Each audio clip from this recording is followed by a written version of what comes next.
all, with liberty and justice for all. All right, good afternoon, everybody. Thank you all for coming in. I know it's break time, but significant enough topic that we need to come and talk about it in person. So we're going to start with public comment. I have two people downstairs that want to talk, and then we have approximately 60 letters and 5 voicemails that were left. I have listened to the voicemails myself, the letters the board has, and has read, but in the interest of time and redundancy, we have pared down the letters to groupings, some for, some against, and so we'll talk more further with that. But we'd like to first bring up Braylee Klatt to talk, speaking regarding feelings about the reopening. So, Braylee, whenever you're up here. Yeah.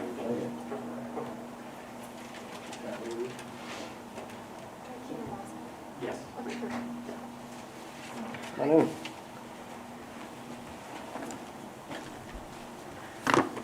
Okay. Dear Redondo Beach School Board, I'm a proud parent of a first grader at Jefferson Elementary School. Sorry, I'm nervous. I wanted to first thank Dr. Keller and the administration for all their extraordinary efforts thus far this year. We're fortunate enough to have a truly spectacular teacher who's risen to the occasion. Sorry, I ran up the stairs and this is Okay, sorry. Take your time, no rush. As a parent, I try to be informed and involved as I can. I've followed all of the previous board meetings, and I understand this meeting is regards to the start date for TK through 2nd. At the previous meeting, we heard from parents and teachers about pushing back the start date. While I understand and appreciate the concerns, I have a different perspective. Please understand that I am all for protecting the health and safety of our children and faculty. I'm also a proponent of protecting the whole child. This is something the district is a strong proponent of, and frankly, despite tremendous efforts, they have fallen short. It is not due to a lack of effort. All of the components of this cannot be met via Zoom. Zoom was meant to be a temporary solution, not a year-long commitment. Our children, specifically this age, need to be in school. While Los Angeles is experiencing an extended lockdown, their numbers continue to rise. Shutting down the county does not seem to be solving the problem. The efforts of us in Redondo Beach have been fruitful, and luckily our numbers are lower. We are talking about a small population of students and staff. The children we're talking about have the lowest infection rate and the lowest transmission rate. They need to be in school. This is a critical time for this age group in their development, and social learning is key. Zoom cannot meet the needs in a way in-person learning can. We are talking about 2 to 3 times a week for just several hours. The district has proven that they can set up a healthy environment and has a proven track record of doing it. We should proceed with this success. I have had the honor of volunteering in my son's class for a holiday activity via Zoom, and all I can say was that firsthand, it was a mess. I saw children I know personally act in ways that was not indicative of their abilities, and I had watched as children who did not process the information get lost and were unable to regain attention. The issues with glitches, not being able to hear due to technology, and the background noise. Oh, the background noise. I was frankly appalled that this goes on every day in class. And again, we have a fantastic teacher who has adapted wonderfully, but there's only so much adapting that can be done via Zoom. Zoom is not enough. It does not meet the academic, social, and emotional needs of our children. My son receives IEP services for speech, and I can tell you, despite immense efforts, his needs are not being met. He deserves better than this. Speech for 8 months via Zoom is unacceptable. There is no reason speech services cannot be given in person. My son has literally changed before my eyes. He used to be a teacher's dream, one who could attend to a lesson for any duration of time. He is incapable of doing that at this time. The longer we hold these kids out of the actual classroom, the worse these behaviors are going to get, and they will continue to get further behind.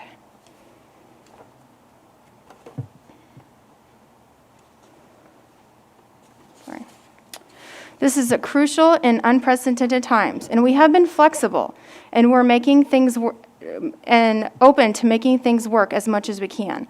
But it is imperative that we get our children back into school in person. Our children are behind. They are behind academically, socially, and emotionally. Dr. Keller, you promised that if we gave you our children for kindergarten or TK through 12, that you would take them and do your best. I know that they will, but they cannot do their best in Zoom. To the school board, I ask that you allow school to do just that, do their best. Thank you for the opportunity to speak to you today in person. Thank you. Thank you. Okay, the second comment card decided they were not going to speak, so I'm going to start with the letters. As I mentioned at the start of the meeting, we received close to 60 letters. We've done our best to represent both sides. We received letters, approximately 75% of it was pro closing or not returning on Monday, and 25% of those 60 were to continue coming, as our last speaker just spoke. So we'll start with the comments on yes. Hello, RBUSD board. I'm a parent at Burrell Elementary and supportive of the district honoring their commitment to opening in early January. Our children are in need of social, emotional, and in-person learning, and the district owes it to our students. The district has deemed our kindergartners as part of the vulnerable population and have the most to lose by not being in school, so please keep your commitment to them. I'm thankful that the district has allowed every family to do what's right for their family. For several months, the district has allowed for children to be on campus, including CDC, and operating with no issues. Other districts in the South Bay have been back to school and have been doing a fantastic job with keeping their children safe if they can. I know we can too. As parents, we've been doing our best to deal with the situation. We look forward to the district to support our children. We are collective asking you to honor your commitment to our families and open grades K through 2 on the scheduled dates. Thank you for consideration. Warm regards, Lori Widnitsky, Melissa Rowe, Todd Smith, and Annie Sorrell. Number 2, dear board members and Superintendent Keller, I urge you to open schools as soon as possible. LA Department of Health has given RBUSD the green light to commence TK through 2. We must not waste any more time and reopen schools for in-person instruction. Our most vulnerable are suffering long-term effects by not being in class. LA County Department of Health has set guidelines to keep teachers and students safe. I would say that these classrooms are some of the safest environments available to anyone right now. The teachers are not having physical contact with the children. There's 6 feet between children. Everyone is wearing masks. The talk that the schools are not safe is a talking point by unions that don't have interests of our children in mind. I urge you to put the interests first. 5 to 7-year-olds are not successful learning via Zoom. They need to be in-person instruction, and even more importantly, the social interaction that is so crucial at this age. Please do the right thing and open schools and don't buckle under the pressure of unions and a small minority of parents. If we had opened our schools like many private schools and CDCs have opened in the summer, we would be better prepared now to handle these rising numbers in COVID. But because at every turn the school district has decided to take the easier route, the idea of returning to in-person now seems monumental. If we learned anything, is that this disease isn't going anywhere anytime soon. We must learn to adapt and move forward. It is not magically disappearing anytime soon, and so we must care for our vulnerable and continue their education. Many families who work and have to make childcare changes depend on the reliability information from the board to make childcare decisions. We had expected to return to kindergarten in December, and that changed just days before implementation, throwing parents into a tailspin. Please do not go back on your promise to reopen our TK through 2 in January. Sincerely, Tammy Skeeth. Number 3, hello board and Happy New Year. My message is simple and heartfelt. We are part of LA County, but we are not Los Angeles. We are Redondo. Let's please get these kids back in school. Most sincerely, Gina Ball, teacher, Adams Middle School, RBUSD. Honorable board and staff, I'm disappointed to say the least that the district is considering going back on their word to reopen. I am supportive of the district honoring their commitment to open in early January. The date to reopen kinder date has changed twice already, and now we've been more than patient. Our children are in desperate need of social emotional learning and in-person teaching. Our district owes it to our students. The district has deemed our kindergartners a part of the vulnerable population. The population that you deem vulnerable has the most to lose by not attending school, so please keep your commitments to these students. I am thankful that the district has allowed every family to do what's right for their family. No one should be forced into a situation because they're able to choose. Teachers should be considered essential workers, and we should all treat them as such. The district should be providing them all and PPE needed to do the job. If there's any hesitation from a teacher going back, I urge the board to come to a firm agreement. Long-term agreements so we're not in this boat every time the numbers fluctuate. As parents, we want to see the board working hard to resolve these issues teachers have. We do not want wallflowers on the school board who can't come to an agreement. If the board and staff cannot figure this out, I urge the administration to begin a search process of other programs similar to CDC to accommodate essential workers, teachers, and parents who do work. Extending the reopening date has nothing, and doing nothing is unacceptable. The board needs to provide options and alternatives. For several months, the district has allowed for children to be on campus, including CDC, and operating with no issues. Other districts in the South Bay have been back to school and are doing a fantastic job keeping their children safe. If they can, I know we can too. As parents, we've been doing our best to deal with the situation and looking to the district to support our children and teachers. I join many others when I ask you to collectively ask to honor your commitment to our families and open K-2 on the scheduled dates. Thank you for your consideration. Candace and Joe Nafisi, parents of 2 kids at Burrow Elementary. Dear board members, thank you for calling this necessary emergency meeting considering the COVID pandemic and the kindergarten through 2nd grade in-person start date. I'm a proud teacher at Alta Vista Elementary and love my school and adore my students.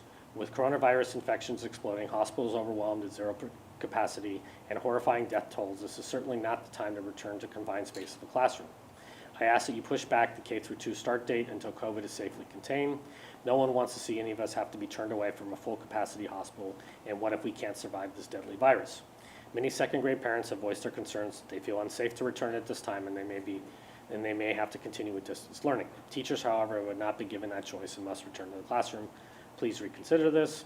Thank you for reading my letter. I appreciate all your hard work calling this meeting over the holidays. Sincerely, Sonia Marsh, proud 2nd grade teacher, Alta Vista Elementary. I'm a kindergartner and a 2nd grader at Washington Elementary DI program. My partner and I are I have a kindergarten 2nd grade. My partner and I are essential workers. We're anxious for kids to get back into in-person education and thank the district for the well-developed plan.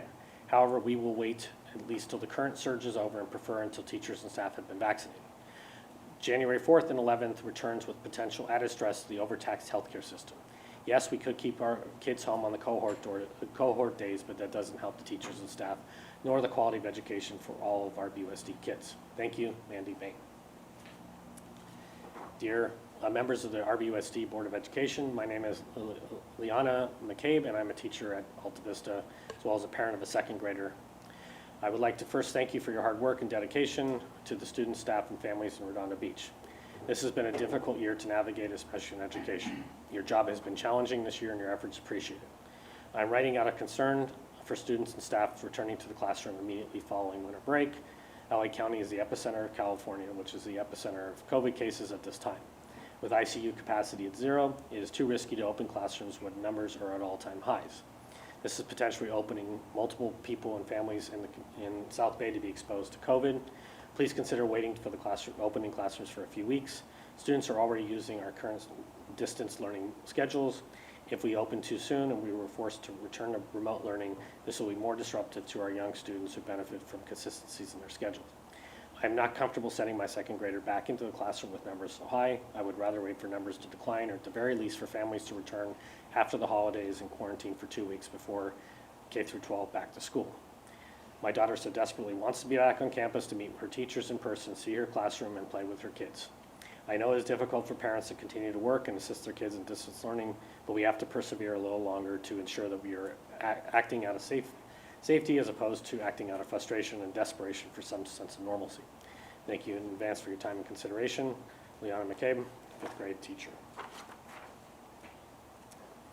Dear Redondo Beach Board of Education, I have 2 kids enrolled at Washington Elementary. I would love for them to go back to school on a hybrid schedule, but it's too early. Since the positivity of COVID is so high, I think you should wait a couple more weeks until after the holiday surge is over. My suggestion would be February. If there is medical emergency at school, a lot of the hospitals have closed their emergency room. What is a school going to do with a child that needs emergency care? This happened to my child a few weeks ago when she had a medical emergency and our regular hospital was closed and the paramedic had to call around to find an open bed for her. As a teacher myself, I would not like to put our hardworking teachers in Washington at risk. I'm sure there's a chance, as what happened in Manhattan Beach, that a parent will send a child to school that may have symptoms and be positive to school. Although you may have not, you can never completely control this, the chances of this happening a month from now should be far less. Thank you for your time and service, Brian Gucci. Good afternoon, members of the board and attendees. Due to the LA County mandate 10-day quarantine for all persons returning from anywhere outside the county, I encourage you to consider delaying the kinder return to campus slated for January 4th. Considering that many families are traveling out of country for the holiday returning this weekend. Considering that LA County is Tier 1 with almost no ICU capacity. Consider that we are near the day where teachers and staff will be offered the vaccine to keep them safe. Consider that despite the need for our kids to be back in a classroom learning environment, a few more weeks of distance learning is feasible. The Zoom learning process has been smoothed out for the majority in this district. I'm very much looking forward to walking my daughter to her first in-person day of kinder, but only when I can do so without any major health concerns. Our community does not need to grieve the loss of a student or teacher in the new year. Perhaps a return to school should be delayed until after the President's Day holiday, which is, sorry, that's right, in February, but only after better guidance from the LA County Department of Health and CDC. Thank you for your consideration. Peace and health in the new year. Mike Walker. Hello, I'm a parent of a first grader at Alta Vista Elementary School. I believe this date for in-person school should be postponed to at least March or when cases go down significantly. January 11th is likely the time that cases will be at their highest due to Christmas and New Year's. The benefit of sending them back simply does not outweigh the risk. Furthermore, opening schools just to shut them down again likely will happen. Seems to be like a massive waste of time and money. Zoom school from home is actually more beneficial for parents time-wise than in-person school, and I personally wish that we could keep things as they are for the rest of the year. Sincerely, Katie Richardson. This one was an anonymous letter we received, so I can't attribute it to anybody other than we'll read it. Hello everyone, I'm a current student at RUHS and want to share my thoughts so far in the educational process I have gotten this year. First off, I'd like to thank the teachers who are trying their best to accommodate every student to have them be successful. For me, I've always been a B student. I've enjoyed going to RUHS and look forward to attending every day before COVID. Now months into the first semester online, I've completely changed. I am now failing half of my classes and now dread logging into Zoom every day. When I log into my Zoom classes, I normally greeted by slides, presentations, and on the side of the application, I see lots of black squares instead of people's faces. In my classes, the cameras are off most of the time, including mine. It is depressing not seeing each other. Just listening to a teacher talk for an hour every day is extremely agonizing. No one asks questions. It is awkward to ask questions in this format. Many students learn best through engagement and conversation, which in my experience, online learning lacks. One of the biggest struggles I've seen is having engaging and productive days of learning. There's little to no concept of structured time. I honestly feel like I'm learning nothing. I know that I'm not the only one who feels this way. I impel any parents to check in with their students about the online learning experience. With a global pandemic going on and hearing of a consistent flow of negativity in all aspects of life, it can be hard to focus on schoolwork. I know everyone is trying their best to accommodate, but online learning is not the way to provide a well-rounded education. I know we can do better. Everyone that is listening to this letter is invested in our youth's education. One suggestion I would have is gather more data, including surveys of parents and students via school email, and make this data publicly available. While I know that you all have many challenges with the school year, I know that there are some improvements that need to occur. There should be more outreach to students who are not performing well. Students need physical and social interaction with teachers and peers. School in person provides so much more than just education. It provides a safe space, a space to grow as a person, to meet people, provides support services amongst others. Learning is social, emotional, and academic. I feel like we have failed the whole child development thus far this year. We know that science has shown that youths aren't the only ones, are not the only ones who are at risk of having a significant effect from COVID. The underlying effects on the closure of schools and lockdowns are truly devastating to so many. COVID is like an iceberg. Deaths, hospitalization, rising cases are the tip of it. The base of the water is economic devastation, lives lost due to suicide, substance and alcohol abuse, mental illness, the fabric of society tearing, education for disadvantaged students while relying on our public schools are devastating. We cannot ensure no spread will occur in person, but I hope there's an agreement that the world is a chaotic and complicated place where we can measure risk and benefit. With the vaccine being available to teachers estimated as soon as the end of January, we should try as much as possible to reopen school sites to the greatest extent possible in the hybrid model using public health guidelines. Thank you very much. Okay. Before we get into board comment, RBTA, you have anything you'd like to say?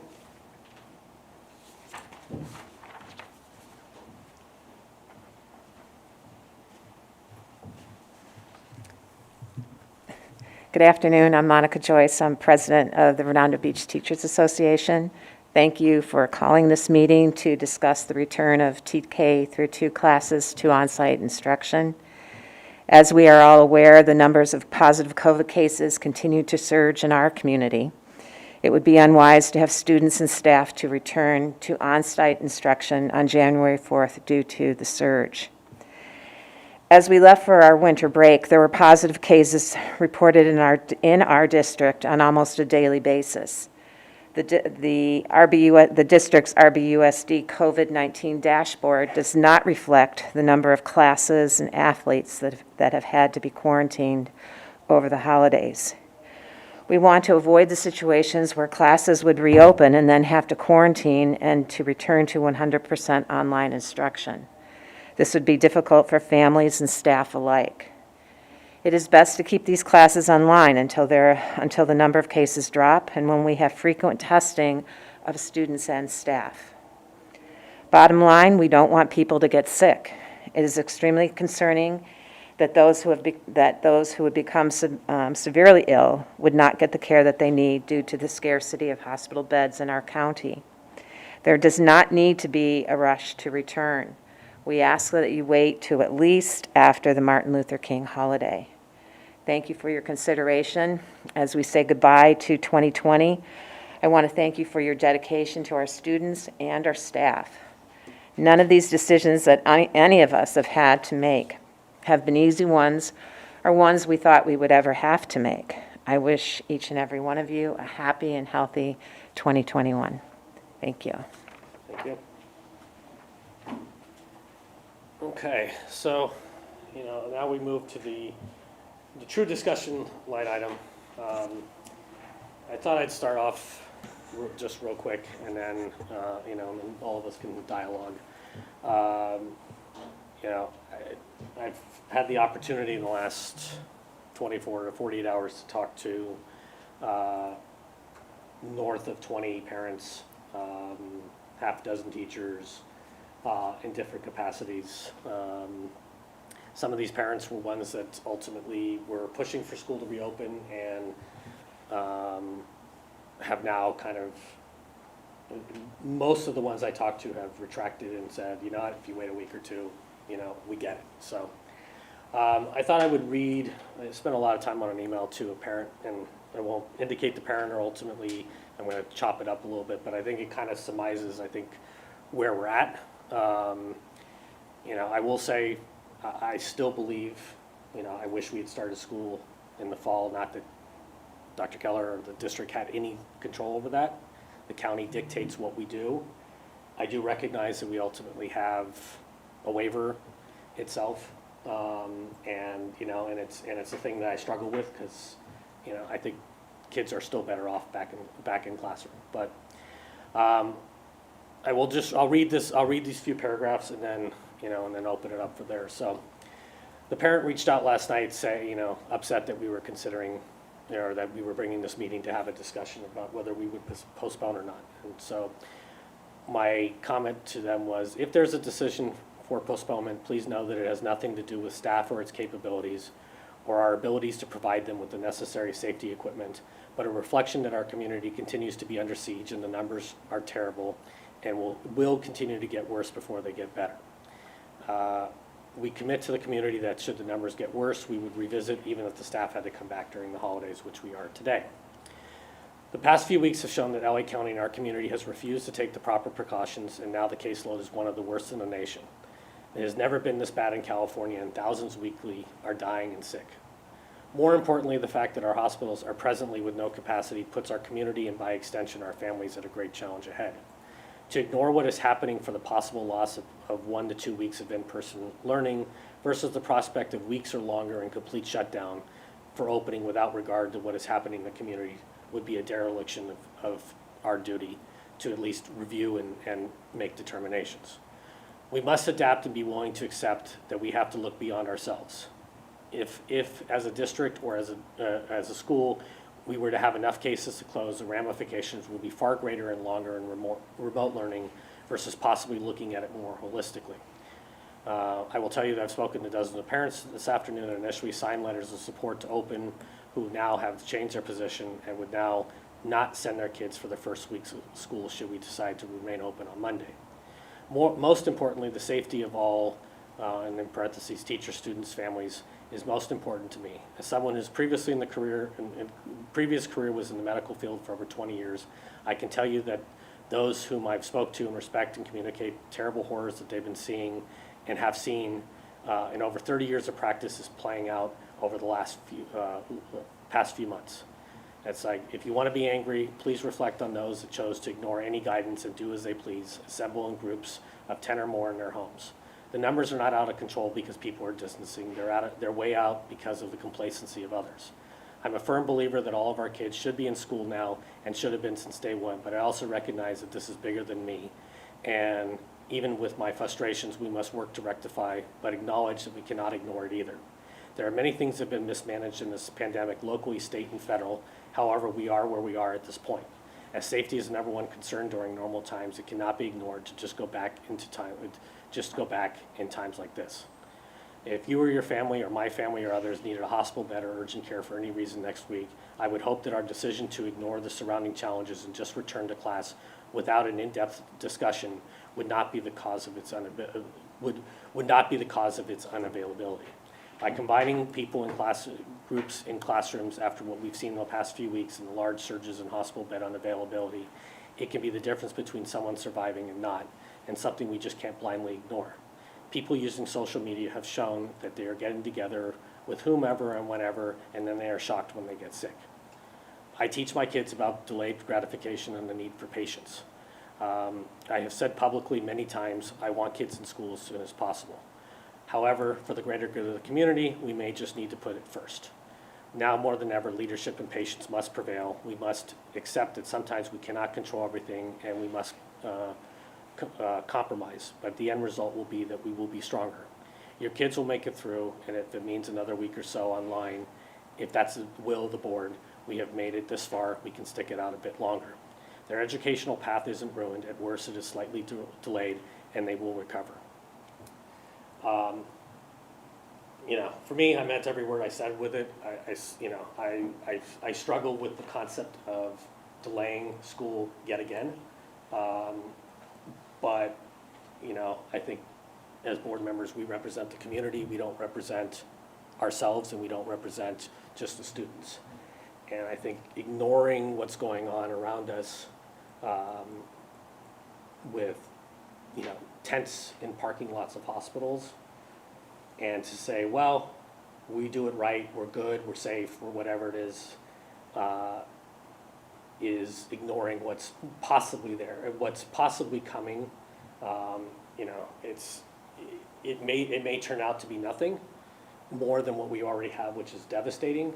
But I think we need to take it into account, at least for purpose of the discussion. And so, and that was basically the main purpose of this meeting, was to dialogue about it, figure out where everybody's at, and and ultimately then make a decision accordingly. So I open the floor to those who would like to speak, and let's have at it. I'll go first. When we voted to delay returning kindergarten in December, we did so when cases were rising. And we agreed that we would revisit it, that we would stay vigilant. I know that everyone on this board has been watching what the numbers are doing. I get the public health alerts, I've talked to the community, and what's happened since December is that ICUs are at surge capacity. People are traveling and gathering, and they have issued a quarantine now after a lot of this traveling and gathering have taken place. You know, I don't think that distance learning works. I don't think that kids don't belong in school. They do belong in school. And everything we've heard, the struggle that parents have are real. It's a struggle that I have as well. However, both can be true. Nobody, I don't think, here has ever said that distance learning is a preferred way of learning. No teacher I've heard has said that, no administrator, no school board member. But we're in an unprecedented time. And to ignore what's going on in our hospitals and what the facts are that are happening and open just because we can seems completely contrary to logic, in my opinion. And I get that we've heard nothing but mixed messages, but one mixed message is we know is true. Putting people together is not ideal in this situation. And I do believe that we have put every single security measure in place that we can for schools to be safe. But now it seems like a math problem to me. If you add more students at this time when the community spread is this prevalent and that you have no place for them to go in a hospital, then we already know what the end result ultimately will be. And I really do think that it would be prudent for us to take a beat and wait that quarantine period out and reconvene. That doesn't mean I don't think we shouldn't open schools. I just don't think Monday is an appropriate time for us to do it. Oh, and one more important thing before I reached out. Everybody's been saying that we wish we had our own public health department to go, that's separate from LA County. The best I could come up with was our own Beach Cities Health District. And what they said to me was, if the school district can pause for 2 weeks with in-person K through 2 to see what happens with the holiday surge and vaccine timing for teachers, Beach Cities Health District would suggest considering that. So we do have a vaccine that's on the horizon, and I did check. I felt like we should check with our medical professionals and our people who are on the front lines of this right now before we put more frontline workers into this mix. So just thought I'd share that. Well, I could maybe throw through comments as well, and I appreciate what you're saying, and we all are watching it. You know, this whole issue is very emotionally charged. Certainly, you know, I've seen, read, and have been part of some passionate advocacy on both sides of the issue. And there's a few things in my mind that are established. One is it is established that the spread at schools is low. I think if you had an opportunity to listen to the governor's statement, he put a lot of facts and figures out there that indicate that's the case. Also, we witnessed today a statewide rollout of a new set of policies and standards and even funding with an emphasis towards getting kids back in school, statewide. And again, realizing this is a statewide initiative. We recognize that we do have an approved TK through 2 waiver. It's still valid, hasn't been rescinded by the county. And we also recognize that the Redondo Beach numbers are not tracking quite the same as the LA County numbers. And one thing I wanted to mention too is I noticed a lot of the correspondence indicated a commitment to return students. I don't remember anything about a commitment. I do remember a plan, and just as Raymer had mentioned, it was a plan subject to change based on what the numbers came forward. With those things said, we have to recognize that the stay-at-home order has just been extended indefinitely. We have to recognize that ICU bed capacity is not at 0, it's below 0 right now. And that just driving into this meeting, the state just announced that the new, more virulent strain is in Southern California. It is here now. It was just announced. So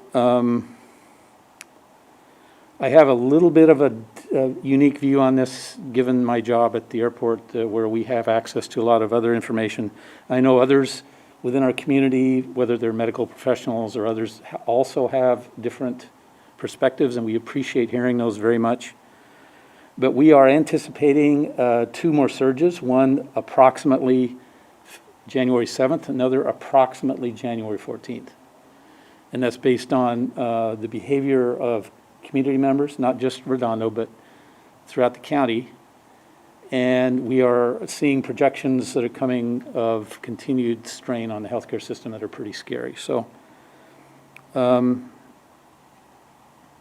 I think that also, and I expressed this concern, I think at the last board meeting, I've talked to Dr. Keller about it a couple times. It doesn't make a lot of sense to me, even moving the passion and passion pleas aside, it doesn't make a lot of sense that we would open only to just a few days later hit that 3 positive mark and then have to close down again. That would be more disruptive, I think, to our families than just holding off. So the reality, unfortunately, despite the fact that we know kids are better off in school, we know they're better off emotionally, socially, and certainly educationally, we know there's a mental health crisis among pretty much everybody. I mean, 70% of the entire population of the country is suffering from some level of anxiety right now. But with all those things said, it doesn't make sense to me that we rush into this. I would suggest that we consider waiting until those holiday surges pass, and we'll have a lot more information about what's going forward. The other thing I would suggest we do is pull out all the stops, and I think we heard the governor say this, to advocate to get our instructors and everybody in the educational system on the front tier of vaccination. Because we all recognize how important education is to the well-being of our society. And I think that our educators need to be the very first ones, just right behind the healthcare workers, to get vaccinated. Those are my thoughts right now. All right, I guess go next. Yeah, I agree with pretty much what everybody said. You know, we need to get the kids back in school, but you know, the student's story, you know, originally it's like, God, it's an anonymous post. You can't, you know, really take it. But coming from a student, it's heartbreaking. It's horrible to hear something like that. But at the same time, we thought it was kind of bad in July when we were at our peak, and look how much better we've gotten. I'll try this. Better? I'm being told that I'm not loud enough, and you have to hear me on the big watch. You know, in July, the numbers were bad. We looked at how much better we've gotten. So when we were looking at this in December, we said, well, we're still below the peak. We're 3 times higher in Redondo Beach than the peak numbers in July. Not just the LA County numbers, which are really bad. So we're doing way better than the county, but we're still not doing well. And then that, you know, brings us to the fact that what everybody else has said, hospitals are full. It would be irresponsible to our staff and our families to, I don't know why, maybe it's just a bad time. Irresponsible to our families and staff to, all right, try this. It'd be irresponsible to our staff and our community to bring kids back when there's no room for them in the hospitals. People being turned away, all the stories that we've been reading, things like that. I don't want to be responsible for that. I want the kids back, and so therefore what I would like to have is not just that we say, okay, we're going to take a pause. Let's take a pause and choose a date, whether that date is 2 weeks later or the semester break, something like that. Choose a date just like we did back in December 8th, and if we have to meet before that and revise it again, we revise it again. But I want to make sure that at least we have a plan that people can bank on and all of that, but it's just too early for me. Yeah, I'll just make one comment that I didn't make earlier, which is I think whatever date we do set is probably the final push-off, meaning, you know, unless something, I mean, is just even more catastrophic. I mean, I think the consideration at this point, if we decide that we're going to push off, is really just to recognize that the surges, but not, there'll always be an excuse. I said this last month, and I'll say it every time. There'll always be an excuse to put it off, but, you know, when you can't, when patients are being turned away from hospitals and sent, 10, 15 miles away because they can't get in. And, it's horrible. So, I mean, and it's just one of those things, it's like, I just don't, I think you just said it, is don't want to be contributory to that. And so if we had, whether it's a date or a metric, such as when ICU availability goes to 5%, or, whatever the number is that we choose, I'd like that, so that there's something, it's not just this, well, next week, let's look again. I want to be able to say, that's what we're shooting for. Community, if you can get us to here, we can get there. I think a metric makes more sense. I mean, I think a date's important, but these dates, we can't say it's our final push-off, because if the ICUs are still completely, is Exactly. even worse if we hit these 2 surges. I mean, I don't think it's fair to say, oh, well, that we had our chance, we pushed it off twice, 3 times, we're out. I think we have to be cognizant of what's actually happening, unfortunately, that we can't control, except with our own personal actions. But as a school district, I think we have to not just tune out what's going on in our healthcare system around us. That's, I would agree with the caveat and exception to, if we use the metrics of this, we'll never be able to give parents a firm date. And I think if we're considering delaying right now, it's under the basis that we're reflectant on this is coming. But we also, I think, concurrently agree that our schools are still safe, meaning I'm perfectly comfortable sending my kid to school Monday morning. This isn't a reflection of that. This is a reflection, in my opinion at least, where I'm reflecting on it is recognizing we have a greater community to be concerned about and less about our safety.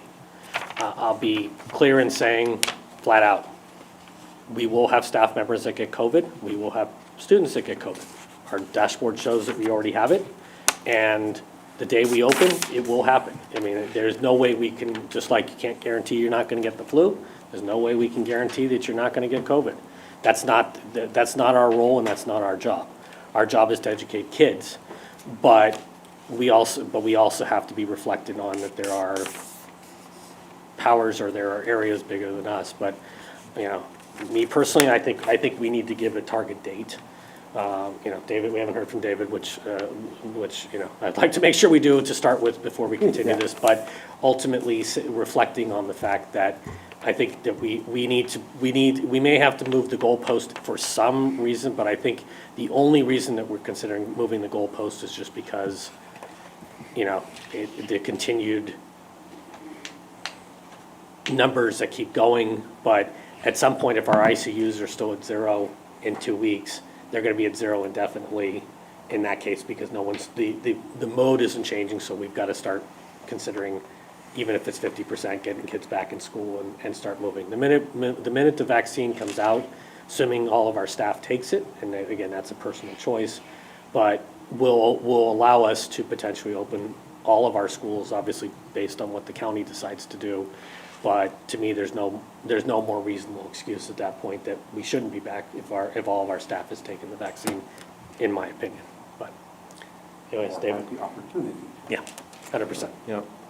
I always like to go last to kind of take the temperature of everyone else. But also I have to say, each one of you, can I take this off while I speak? Yeah. Each one of you continues to impress me with your compassion, like whatever way you feel about reopening or not reopening.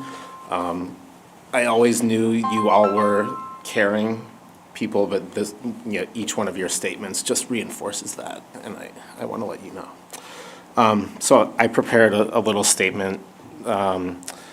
So these are important questions, and when we're dealing with important questions, I think it's necessary to go back to the values that drove each of us to run for the school board in the first place. As for me, I ran because I care about kids, not just my own children, but all the kids of Redondo Beach.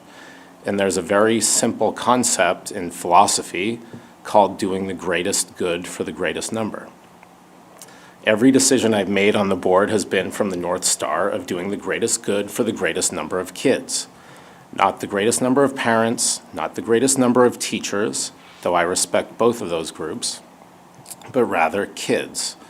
And with an issue like COVID and school closures, there's a lot of noise and competing voices, and it seems like we're losing sight of that North Star. And we're throwing around a lot of data and the term science as if the only data point that matters for the greatest number of kids in our district is a daily case count number. Well, I'll give you two numbers. The first number is 24%. Is this the prevalence of COVID in Redondo, in LA County? No. 24% is the increase in mental health-related visits by kids ages 5 to 11 to emergency rooms nationwide since COVID started. 24%. And this number comes from the Center for Disease Control. I didn't make this up. The number is actually 31% for ages 12 to 17. And we all know of the examples of mental health stress that have arisen here in Redondo. We are a district that cares so much and gives so much attention to social and emotional wellness. Yet even though LA County has allowed us to be open for grades K through 2 since early December, and even though our neighbors have opened, and New York City has opened, and much of the country has opened, we have stayed closed. Every day we stay closed, we harm our kids' social development and we increase their stress. This is not an idle statement. I'm just one parent, but I very much see the very real social and emotional impact on my own children, and I know many others have too. The second number, 33%. This number comes from Stanford University's Center for Research on Education Outcomes. Is this another case count number? No. 33% is the percentage of a year, so 1/3 of a year, that the average student fell behind in terms of learning loss in reading since COVID started. I'm not even mentioning learning loss in math in the same study, which was 75%, or 3/4 of a year. Let's just stick with 33. Kids fell behind by 1/3 of a year in reading and 3/4 of a year in math. It goes without saying that I, at least, certainly did not run for the school board to contribute to learning loss in kids. Every day we remain closed takes that 33% of a year, or that 75% of a year, and increases it. Keep that in mind when you realize LA County allowed us to open in early December, and we chose to stay closed, and we're talking about continuing to stay closed. I'm going to throw out a third number, which is 0.22%. This number comes from Brown University. What is this number? This is the infection rate among children that Brown calculated after tracking 9,000 schools and more than 4 million students that had returned to in-person learning. 0.22%. And for those, like all of us, who care about the effect on teachers and staff, here's the infection rate among staff. 0.42%. So I want everyone to think about two numbers when they consider keeping schools closed. 24% and 33% versus the 0.22%. 24% impact on social and emotional wellness, 33% learning loss. We have had a reopening think tank since July, have returned almost 1,000 kids to campus for CDC, special needs learning, and athletics, and we have well-trained and caring teachers, principals, and staff who are ready, willing, and able to reopen safely and thoughtfully. To me, in the face of all this, deciding to keep schools closed is a decision to do the greatest harm to the greatest number, and that's not a decision that I hope anyone would support. Thank you.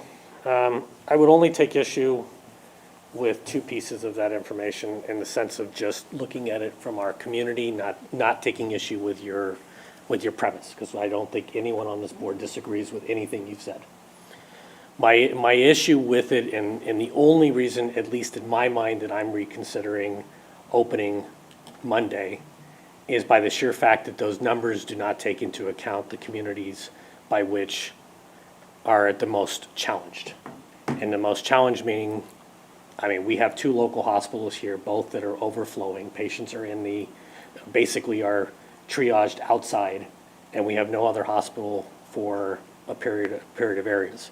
If you take those studies as a rule of thumb based on our percentages, that's correct. But even, like less than 1% or whatever of infection, but contributing 1% of those cases to our local hospitals that have no capacity to handle it, and expecting it to get worse is I think the reason that most of us are considering pause.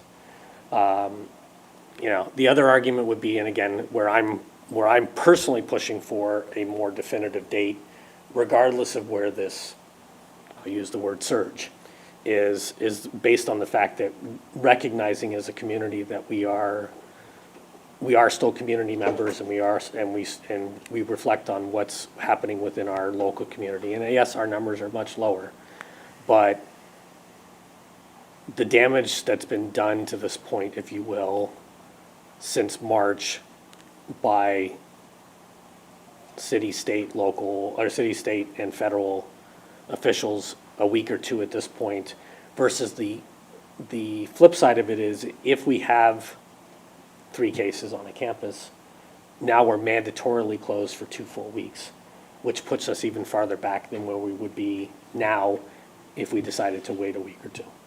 Again, I'm countering it, not saying this is what I want. It's more just, I think that's the only thing, really, if our hospitals had capacity, if we were at 10% or 15% capacity or availability right now, I would say we're opening Monday, we're continuing on. The South Bay is separate than LA County, and I've been saying that from the beginning. The fact that we are lumped in with Palmdale, Lancaster makes no sense to me. It really doesn't, because as a community, we're 50 miles apart. But knowing that our local community, where we serve and where we live, has no capacity to take on,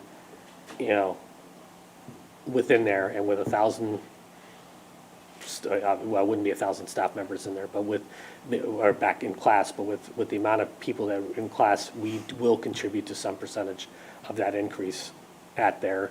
And, I know, at least from us as board members, the last 3 weeks, at least every other day, we're getting emails. Another case has shown up, another case has shown up on our campuses in some capacity. The good news is, and someone correct me if I'm wrong, we haven't had spread within our campuses. It's been isolated cases of people coming in. However, the cases that are coming in, for the most part, have been sports-related, have been staff members that have come in with it. And when you infuse 1,500 kids, the opportunity for infection, I'm less concerned about the kids. Most kids, I think we had one kid that passed in the community in LA because of COVID, but they had other underlying conditions. The 0 to 12, the 0 to 18 percentage of people that passing is not my concern, because I don't believe our kids are transmitting. They're transmitting, but they are not the population I worry about. It's the population that goes home to their parents, or, and brings it to the family, that they bring it to their grandparents, that they bring it to other community members as all the kids are playing together and doing the things that they're doing, and that's what's contributed to the spread. And I'm not, I'm not locked in my house. I do go out, I do go to work, I do things. So I'm not standing here as if I'm like the poster child for what's the community should be doing. But I'm not assembling in large groups. I'm not, this is probably the largest group I've been in a year. It's just one of those, cognizant of where it is and what have you, but I'm not so sure we can say the same. We can say the same, and we can't say the same because the numbers, other than one community in the city, have gone up 300, 400, 500+% in the last few weeks, and I don't believe it's going to get any better. So, off my soapbox with it, but that's really the only, that's where I think the underlying concern, and I think everybody on this dais agree. It's not that we feel that our schools are unsafe in any mechanism, and I want our kids back in Monday. I'm really concerned about what it's going to be, the reflection on the community will be. I will tell you that other districts in our community have already put out announcements that they have closed. Doesn't mean we do what they've done, just there are other places in the South Bay that are cognizant that this is going, and it's my understanding that other districts are having meetings tomorrow following the fact that we decided to have a meeting. So I think we're the only district in the South Bay that decided to have an in-person meeting, so, I mean, as of now, to discuss this. But anyways, I keep going off, so I'm going to shut up. The only thing I would add to that is I appreciate your plea for students, because I do know many are suffering. I have one that lives in my house, but if I look at that one and when they heard that we were considering going back to school on Monday, they were not excited. It was, are you kidding? Because now mine, they're older, they see the news, they know what's going on. I would argue that there's nothing easy about choosing to keep schools closed. I know some of the comments have been, we've taken the easy way out. I'd say we've been open sooner and longer than most have been around. There's nothing easy about this, and there's nothing easy about delaying it by a few weeks. But again, all of these things can be true, that these children are suffering, and we can have a medical community crisis going on. And correct me if I'm wrong, waivers that have been issued after an arbitrary date by the Department of Public Health, they're not allowed to reopen. They're on a pause along with our surge. There were just a certain number of us that got in under an arbitrary date that gave us this ability to open. And, I think part of the problem we've had here is there have been so many mixed messages from so many places, and that's why it's hard for people to comply or wrap their head around it. And it frustrates me that we can't just pick a date and stick to it, because that is what schools do. Usually you make those plans. But even today, listening to the governor, talking about, we need to get away from the agrarian calendar, we need to be more creative, and this has really, forced us all to come out of our comfort zones. And, we need to be there for our kids as best that we can. I can't live with opening school on Monday morning, voting to open school on Monday morning. Well, and I appreciate, David, your passion and your focus on what's best for the kids, and I too agree that when we boil it right down to the essence, it's about the kids. That's our primary responsibility. The challenge I was facing, and that's why, I led off my comments with kind of the preamble, that this is all established. I totally agree. The challenge I'm facing in my mind is that while those were all great studies, they're all done at a time when there was relative steady state transmission rates, and we were fairly flat or slightly descended. As I watch the metrics rolling out on the pandemic right now, we are in uncharted territory on virtually every metric that's coming out. My hope is that it's very short-lived. My hope is that we could, as had been suggested, let's pick another date so there's some level of certainty to getting back. I appreciate our RBTA representative, Monica, suggesting, maybe we look at MLK Day. Maybe that's too soon. I've heard mentioned maybe we find a time when staff is vaccinated so that element's off the table. But regardless, my biggest concern is that we are in uncharted territory, and that I would see more harm coming by bringing everybody back only a week or two later to send them home again. Because I think that whipsaw effect could be devastating to the well-being, emotional well-being of a lot of those kids that would then see their friends, get back into that rhythm, and then find that that's all interrupted. And I think we've seen just in the past few weeks, tracking the beginnings of the surge and the number of positive cases that have come from the few people that are now in the schools, and seeing that we've actually crossed the threshold once or twice where we had to do that with the numbers we have now in school. Also, I'd kind of like to see if we could get a better handle on what the new strain is going to look like within the community, see if that changes the mode of transmit. But I'm with you, David, as far as this is a real crisis among emotional and mental health crisis among the younger kids, and I can't even imagine, because I don't think we have any good stats on the crisis it is on the high school age kids.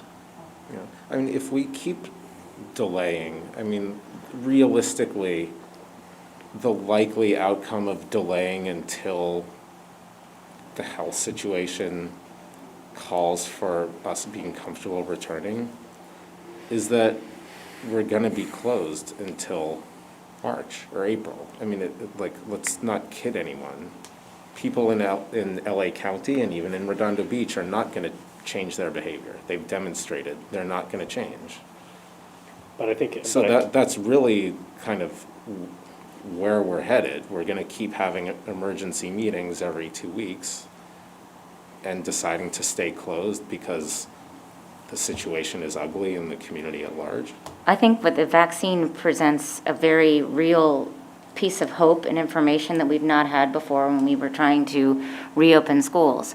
And given what's come out recently and what we've already started vaccinating, in 2 weeks we'll know where teachers stand in line in terms of vaccinating.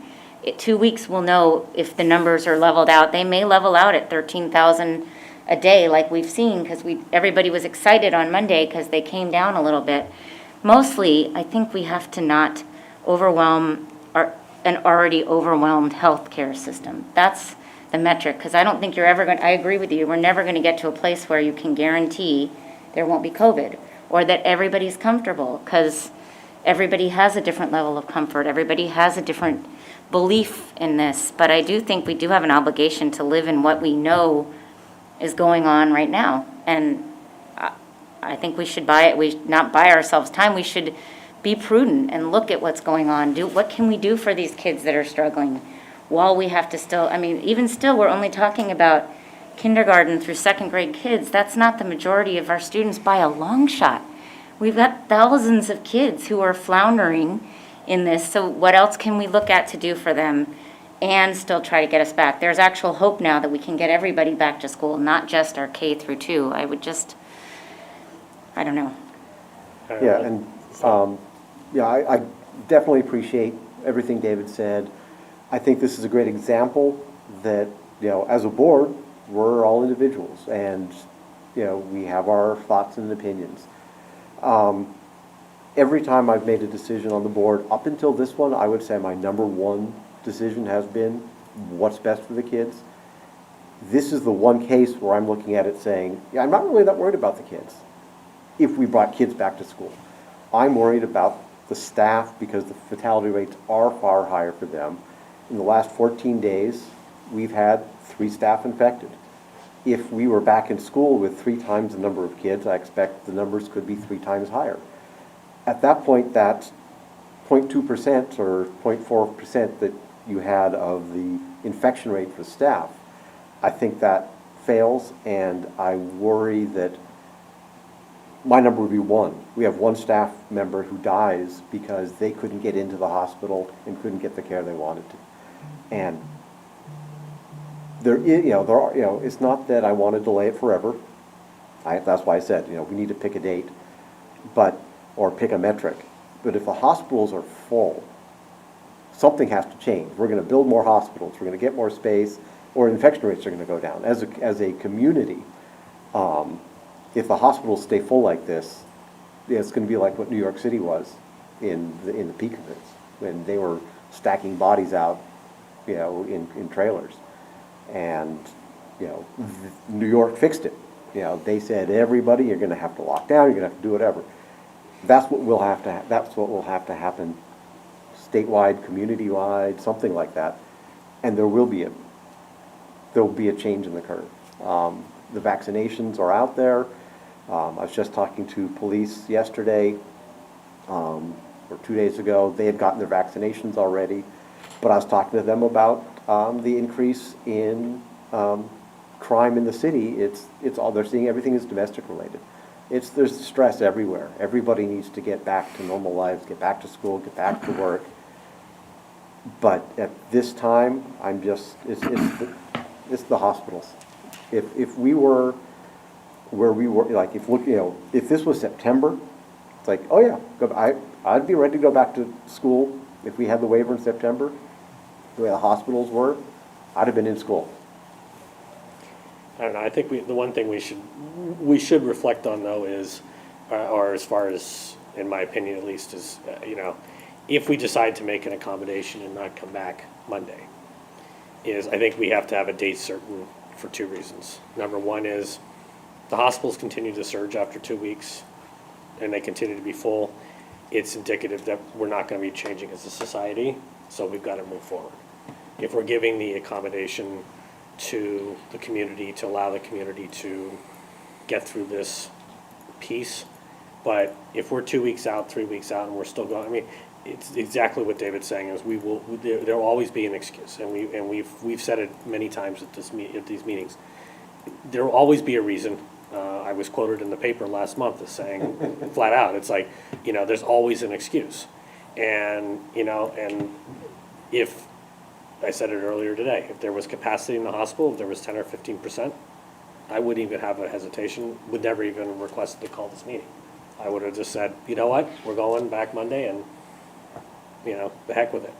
But I think we really, if the temperature is to consider moving the date, I would strongly advocate for a date certain return, almost regardless of what's happening, short of, sort of people, lining up down Lomita Boulevard or Torrance Boulevard because they have no place to put them. I think we need a date certain, both for our parents' perspective, but more importantly, is we're drawing the line of, if it's no better than what it is now, it's not going to be for a while. So we've got to move forward. So that's my pitch. I have 2 questions because a lot of us have all talked a lot. But Dr. Keller, you and your team, I know, have been talking, and I'm sure they all have a feeling and an opinion about this. Well, I don't know if I want to get into their opinion, quite frankly. I'm being honest with you. No, it's. I think you're the board.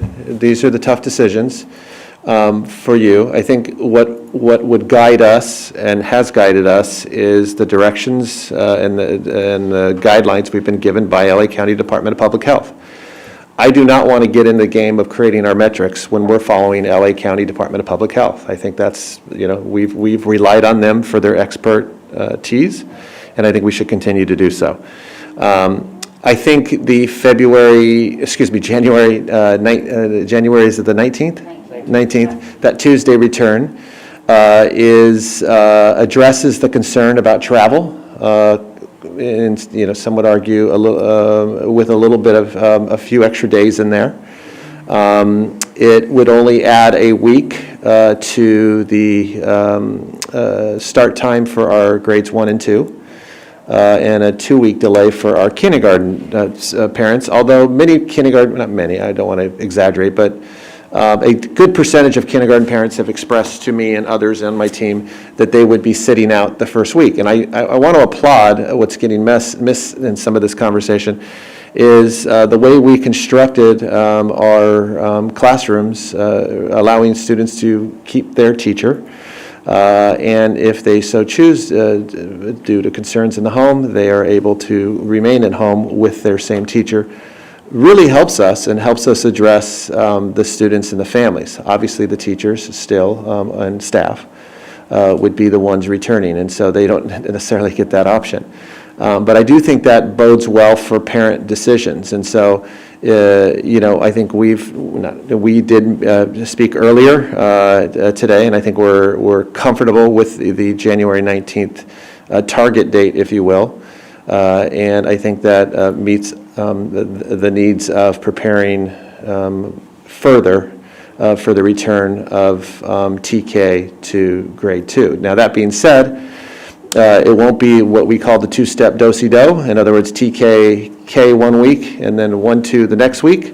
We would be doing TK2 on that Tuesday. Fine, we're, as well stated by all of you, we have the staff and the means to make that happen. We have, the best staff around. That would be the only nuance. And then the other piece would be we also need to consider LIFT preschool, or some of our special education programs and support services and our English learners. So if we were to consider a pause to, let's just say, January 19th, I'm assuming the recommendation would be to include athletics, those programs, And do we, I think my recommendation would be, and our recommendation would be, is to continue with the CDC as is under the current guidelines, that it's appropriate to be open, and we've proven it to be a very safe program. Okay, well, I think we've talked enough. Anyone have a suggestion, direction, thoughts? Let's start moving. Well, just to clarify something, I think Dr. Keller said, and from staff, an alternate date would be, as you're suggesting, January 19th? Yeah, I think that's the date, as we're using the 10-day mandatory quarantining for travel, and then just a clean start to a fresh week. It also, the 19th helps us with cohort alignment, just a lot of pieces. If that's the timeline the board embraced, I think that works for us from a logistics standpoint. Are there any other dates that make sense other than that? I mean, is there a semester break or trimester break? The first day of the second semester. I don't have the date in front of me. Oh, yeah. That's the only. When is the first day of the second semester? February 1. Oh, We have trimesters. February 1. And elementary is in trimesters. And I don't have, do you have the exact date handy? March. Yeah. March 18th. so when is the elementary trimester over? Is that already finished? March, yes. It was over in mid-November, December. Okay. Okay, For so the first I don't- trimester. it's not going to help them. Yeah, I think kicking it off a month is, No. irresponsible is the wrong word, but I think I think at this point, I mean, in my mind at least, the spirit of us considering it is the community-based, not our ability as a district to operate. I believe we could operate Monday, and I believe we would be able to do it as safely as possible. So this is not a question of our abilities here. It's a question of recognizing something beyond ourselves. So I would definitely, I would fervently oppose starting any later than the 19th. And I wouldn't Me go personally. earlier than the 19th, so. What's that? Well, I wouldn't go earlier than and- the 19th, so. And I'm kind of the same thing. I wouldn't want to go, certainly, I think we need to cover the surge that's, we're suggesting is probably going to occur around the 14th. So I'd say I wouldn't want to go any earlier than the 19th, so. I would agree with that. I mean, 19th at the earliest would be where I think, because we have a board meeting set on the 12th. Well, The 19th is the following week, gives parents a chance. I would think, the high schooler, anonymous high schooler that asked for a survey of students, I don't think that's a terrible idea. And I also am curious as to how many parents will be returning on the 19th, since they do have that option, which you do bring up a very important point. One of the ways we're going to keep sickness out of our classrooms is by allowing our kids to stay home and Zoom in rather than come into the classroom. Again, you point out that doesn't give our staff the same choice, but I would love to know how many of those parents really plan to attend, given this new date of the 19th. I would encourage, as two of you are members of RTT, that should be probably on the first agenda piece, is getting that out as soon as possible. And and even from a standpoint of, maybe it's even, we have a separate one for the high school to go in. I mean, I know my kid's suffering, and so, I don't make this decision, or I don't make this recommendation lightly, because I really do believe our kids are suffering, and it's no reflection. I mean, I've talked to every one of my kids' teachers. I think they're doing exceptionally for what they're set up. They're available after hours. They call to check on the kids. At least most of my kids' teachers do. When he reaches out or I reach out, they get right back. I mean, so it's like, this is not a referendum on the staff. It's a reflection that we know our limitations and our limitations for it. But the only thing I would say is, and I would, again, I don't mean to, and we haven't gotten to David, but I really think that we have to, if we're going to kick the state to the 19th, which is fine, come heck or high water, we have to commit that we're opening. I mean, and I ask or implore you to consider the fact that if we're going to do this, you know, short of a survey coming back saying 90% are not coming back on the 19th, I think we have to now ignore the noise outside of within our community if it's the same or just slightly better that we're going to now push forward. That's my pitch, but. Okay. You know, I respect everything that you have said, but it doesn't change what my opinion is, but, you know, I'm only one of 5. From a process standpoint, we're advising board, there's not a vote here, there's not an action item in front of us. So I presume we're just giving Dr. Keller and the cabinet a sense of our feel on this. And then my goal at the conclusion of this meeting is to send something out to staff and parents, and then, of course, work with the site administrators on some of the nuances for their particular grade level and program needs. If I could make a request of staff to, you know, if we're going to go ahead with this, it kind of sounds like we are, please take the intervening time to strengthen the protocols.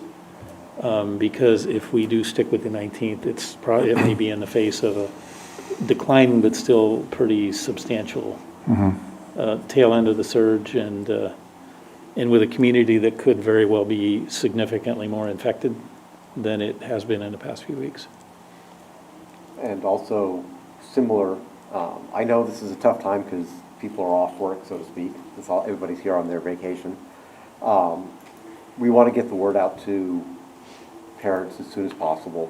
So strive to get the emails and the Parent Square alerts and use our Instagram, use everything we can to let parents know as soon as possible. Because they're concerned. Yeah, that's why we're hearing is people, even after like we announced the meeting, people didn't know about the meeting because they don't watch board docs and go, oh look, there's a new meeting there, things like that. Well, some of you jumped the gun a bit in the sense of the message hadn't gone out yet. I mean, we had just decided, and then you were timely in your social media posts, but ultimately, you know, I think they're going to. I think the message is going to go out tonight.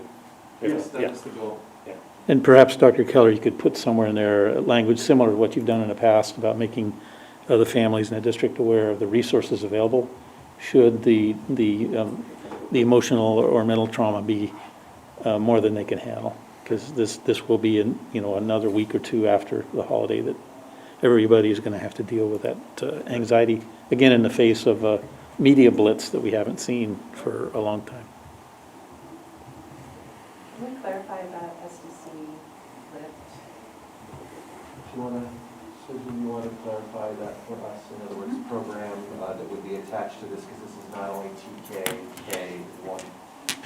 TKK 1 and 2, but also other programs. Absolutely. So what I heard is that what we'd like to do is suspend in person for the special needs preschool, that's the LIFT program at Alta Vista, the SDC classrooms, all in-person IEP services as directed in a student's IEP, and EL, English language learners, and athletics. And so that gives all of our students in our community that nice 10-day quarantining period to make sure everybody who's coming off the holidays will be ready to return back on January 19th. And the CDC would remain open under the current protocols by LA County Department of Public Health. Right, still using our symptom check. Still Yes. the same quarantine. Yep. If people are in CDC and they travel, they're not supposed to come to CDC after. Yes, and Teresa's already working with Annette and the team to develop a letter just reminding parents about that protocol. CDC Do we parents. have any space, for our parents that are first responders and those that are really counting on school, not that our hybrid model allows for schools to serve the same purpose in this model about doing social distancing, is there any space available in our CDCs that we know of? We do have space available in our CDCs. Families need to email or contact the CDC office. We're closed this week, but we are open again on Monday. And it's really about what site. Not every site has spots available, but there are spaces. And we could take a student at a site A that different is not site than their own school. their home Okay, site great. at this point. Yeah. And just to add to that, Therese Vendus and the program director and I interacted today about this very question about what percentage are CDC families essential workers. And although we don't have that specific data, I think it's a safe bet to say approximately 50%.